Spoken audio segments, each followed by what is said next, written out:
Actually, it's funny you mentioned that because like my team is in sixth place right now, and we were just talking Wednesday night about, well, let's see, if I run the app, can I just like bump us Yeah. up to first place? Will anyone Your notice? team's probably like, come on, Matt, you're kind of the owner of the website. Can't you do a little Matt. something? So Matt here has his own soccer league, and he's talking about an app that he built to help organize and track it. And it sounds like, Matt, you might even have a demonstration to show us, what that app looks like and Yeah. how AWS helped you with it. Yeah, absolutely. So I can bring up the screen so I can show you what the app looks like. And I've built like basic websites before, like over the years, but now with like all these agentic coding tools, I was able to like actually build like a fully functioning application to help simplify what it takes to be a league admin. So this is like a few hours of upfront work to save my time, like hours per week through the whole season. It was like a huge benefit. So this is like the app. It's on a public website, germaniafootballclub.com. And I have like the standings here. I have the weekly schedules that you can even like, my team name is Good Time because we're always out there to have a good time. And so I can even just see my games, just only the upcoming games. And I even built a management console so I can enter scores, right? So like I can go in here, and next week when we have games on this Wednesday, I'll go in and actually enter the scores. Hopefully we have a big game coming up against CFC. Once we play that game, I'll get the scores and I'll enter them here. And it updates this table dynamically. So this is a publicly hosted web app. I'm in AWS. I work for AWS, so it's running on AWS. And I used just agentic coding tools. And one tip and trick is if you are planning to use any of your agentic coding tools and building apps in AWS, there's a really great site called sst.dev. This one actually helps structure everything so it runs really, really smoothly in AWS with very little like coding, development, and infrastructure experience. Very cool. Very cool. So you have this application that you built. You're managing all this, and I assume that you have hundreds of players that have either logged in or you're getting information from this. I was just watching a wonderful movie from the 1980s called War Games, right? Where Daniel Lightman was in there changing his school grades. When we think about, people wanting to go in and squeeze or change the system, is security like something you have to think about? People going, well, maybe we'll throw a couple of extra points in here, or maybe we'll kind of figure out who's on the roster for next week. Perhaps. Yeah. They are really nice sweatshirts, by the way. I bet. Super soft cotton. I'm big on like we're soft not clothes. wearing any right now, so swag works. I'll hook you up. Don't worry. Perfect. Actually, it's funny you mentioned that because like my team is in sixth place right now. And we were just talking Wednesday night about, well, let's see, if I run the app, can I just like bump us up to first place? Will anyone notice? Your team's probably like, come on, Matt, you're kind of the owner of the website. Can't you do a little something? So that's a great point, right? So when people sign up for this league, there's also a sign up form. So I'm collecting people's personal information, their names, their addresses, their email address. So I wanted to make sure that everything was secure. Now, it's a local recreational soccer league, but the threat actors out there are also using agentic tools to cast a wider net on where there's potential opportunities for them to exploit people. And even if you just have a name and a phone number and an email address, I mean, I get spam calls all the time. I get malicious email links. But protecting people's sensitive data was top of mind for me. Mm-hmm. So I'm also a security expert at AWS, or a security specialist at AWS. So expert. I have a security mindset. So I wanted to make sure that my app was secure. But I actually am not the type of person who goes and does like these investigations and hunts threats and knows how to do a bunch of querying on log data. So I'm like, what is the easiest way that I can figure out if somebody is like actively attacking my app and trying to get data out? Do you want to see what that looks like? Kind of do. I think I want to know. All right. So AWS's foundational threat detection service is called GuardDuty.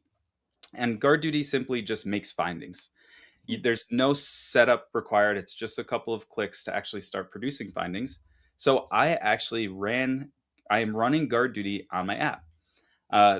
Clicked a couple buttons, and then it just started generating. Oh, we got someone else from New York City here. Yeah. Looks like that might be related to certain Chris. Oh, it may be. Melina. Hello, Melina. Thank you for watching from New York City. We have also have a funny comment. This is the most in-depth rec league I've ever seen. I really do appreciate your attention to detail here. This is really great.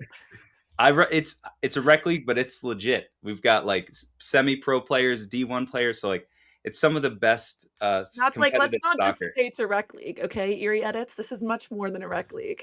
Yeah, And we absolutely. have good culture. So like I'm trying to foster this culture. So there's a clubhouse right next to it. So like afterwards I buy pizza every week. Everybody's coming I over. love It's it. the coolest thing. If you're in the Dutchess County or Hudson Valley area and you want to join a league, I know one that we can get you in. Nice. This whole thing So is just promo for your But league. make sure you get in by signing up correctly, not trying to go ahead and break into the site. So let's talk about what you did with GuardDuty to help yeah, investigate potential breaches or things that don't look quite right. yeah. So I turned on this GuardDuty service. Really easy setup, just a couple clicks. It's all my stuff is running in an account. So I turn it on in that account, and I anxiously waited for findings. So I'm like, am I gonna get a finding? And sure enough, I got one. And I'm like, wow, it was like Christmas morning. I didn't think I was gonna get any findings, but I got one. That was Christmas morning, not Christmas Day. Chris this morning. So, this is live and working. So this is like a real finding from my soccer app, and I like have all this jargon in here. Like I don't know what all this stuff means, right? Like these specific operating systems and all these API calls and Mhm. certain ASNs. Like I'm I'm a simple man, and I needed a way to go investigate this to actually see if it was suspicious or somebody is actually trying to break into my app.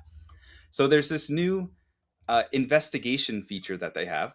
So it was really easy to go click create an investigation, and it takes a few minutes to run. So I've already ran it, and these are the results that I get. I've blurred some of the sensitive information from here, but I can scroll down to see the assessment. Right, this is the result of the investigation, and it tells me it's insufficient to characterize threat actor behavior, and it's consistent with legitimate first time SSO admin login. So there's no indicators of compromise or persistent mechanisms or follow up malicious activity were observed.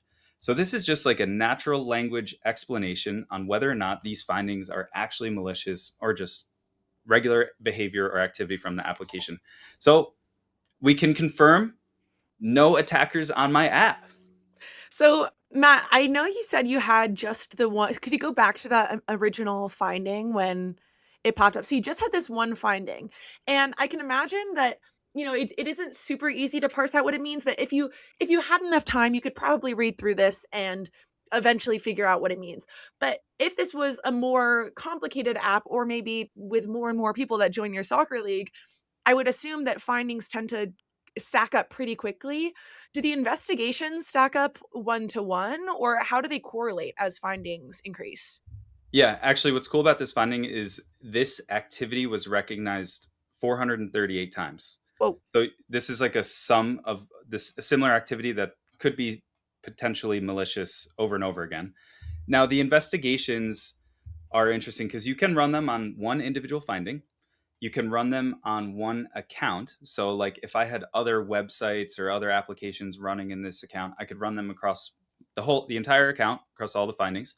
Or you can even run it across the entire organization. So AWS has this construct of organizations that's like all the way at the top, and then there's a bunch of accounts, and each account might have one or multiple apps. So it's kind of like a pyramid. So in this one account, I have multiple apps running. I could have kicked off that investigation to run across all the stuff that's happening in the entire organization to see if anything is suspicious. Interesting. Okay. Very And cool. I also noticed that it has categorized the risk level as well. So it's saying that this is an example of a low risk finding or investigation. What might be an example of a really high risk finding that someone wants to do something about very quickly? Yeah. Yeah. So the most the most common risk with what we're seeing across the world right now is people have like repositories for their code. So they might host their code on like GitHub or GitLab or Bitbucket, and they can make those repositories public, which means anyone can see them. And that's what like the open source community is just public repositories. A lot of times they'll accidentally put credentials or like their logins in public repositories. And so that would be a high or critical finding, would be publicly exposed credential. And Mm. then if the threat actor is able to actually log into my environment or gain access to my environment, and then they're doing like particularly risky things. These could be like downloading a lot of data, like way more data than they've ever downloaded before, mass encryption, or like trying to get a bunch of information out of the account. That would be like a string of things that would lead me to believe that there's an actual compromise happening in my account. Yeah, we definitely don't want that. Yeah. I'm seeing one comment in the chat. Honestly, had no idea that AWS had a Twitch account. Chris, what are we doing here on this Twitch account? We are making sure that we get out snackable, bite-sized information about awesome tools, technologies, services, partners, right, to you all, so you can go and build the next big thing on AWS. So we're here on Twitch, we're on YouTube, we're across a bunch of socials, and we're going to continue building. And this is only the second episode of the Cloud Report. It's coming to you every 2 weeks, so there's a lot more to come. All right, but let's go back to now you've discovered this thread and you're kind of looking at it. What are the actions that you take? Like, does the tool then help you decide, do I block an IP address? Do I eject this person? Is this actually a false positive? How do you use this tool, right, GuardDuty, to go ahead and make those decisions that will sanitize and protect your site? Yeah, so as like after I kick off the investigation, there's actually a recommended action section. Aha. So because it wasn't like a real threat, right? Like if it was if it was somebody who was actually trying to break into my soccer app, there's steps to like isolate that user or destroy some resources there. But this one's just suggesting that I harden that function. And hardening is like a standard term in the security space, but you can basically like scope down permissions or change some criteria about that application to prevent some of this stuff from happening. Maybe this app doesn't actually need to be doing that thing that's kicking off a finding, and I can scope that down to be, just the least privilege. And it actually gives me the command to do that. So the CLI command, so I could copy this, and AWS has a CLI, which is like a command line interface. Yeah, Which for those that may not be familiar, that's basically when you bring up what's called a terminal window and you have to actually type in all of those commands, right, to go ahead and operate or invoke an action on the server on your own machine. Yep. Yeah, so that would be like the terminal. So I could run this command in the AWS terminal, and it would go and harden that resource. So it would remediate it basically automatically, or make if I took this recommended action.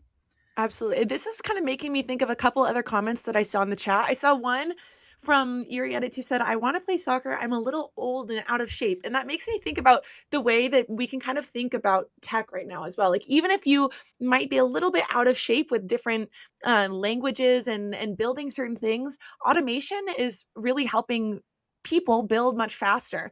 We have another comment. Wani Shark says, how did automation play into this and the AI implementation? I think that's one good example. The recommended actions. Are there any other areas in this, build where you think automation and AI helped you serve the soccer community better? Yeah, I mean, I think honestly the hardest part is just getting the app to go run in AWS. So there are some like good that's I called this out before, but this SST.dev is like the best kind of implementation practice for web apps. So if you're using an agentic coding tool today and you're like, I want to host this app on my website or on a website somewhere, it's pretty easy to just like go buy a website from Route 53. You can purchase domains; they're like $1 a month. And then this SST thing, if you tell your coding assistant like, "Hey, use SST to deploy this app," it will just completely understand all the things needed to go and run that app successfully. So from AI implementation, like that agentic coding tool plus SST, like made this just such a breeze. That's And awesome. I then have Yeah. yeah, Oh, I go was I have going ahead. to say, one final question from the chat for you. yeah. My DJ Shadow says, how can you perform containment? For example, revoking user sessions safely without altering an SCP. Is there a way you can do that? There is actually AWS publishes these things called Systems Manager runbooks, and the SSM runbooks. This is the link here. There's a whole suite of containment per resource, right? So like all of these different resources have specific runbooks that you can run and execute. Systems Manager is not a dependency on these. I know they're called Systems Manager, like automation runbooks, but this is a great opportunity or a great reference for resources to do containment on resources across your entire AWS environment. What's good about these is they have rollback.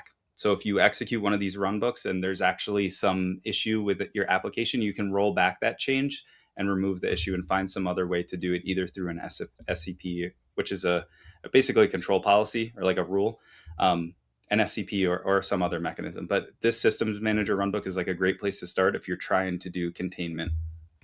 That's awesome. Hey, thanks for watching the whole clip. Be sure to check out the link in the description to learn more. And if you like what you saw, tune into the Cloud Report live every other Friday on Twitch or right here on YouTube.